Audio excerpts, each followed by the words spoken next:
এই যে পায়েস,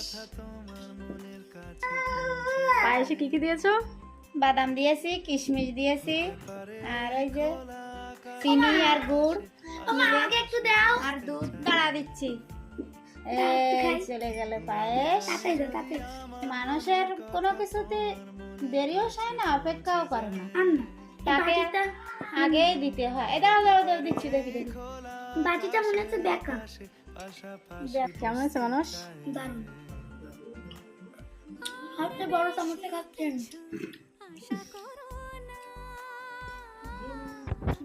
balloon balloon ফুলানোর সিক্রেটটা পায়েস হয়েছে, মানে আজকে মানস বাবুর বাবার জন্মদিন, শুভ জন্মদিন, সেই উপলক্ষে পায়েস হয়েছে আর কি। সন্ধ্যাবেলায়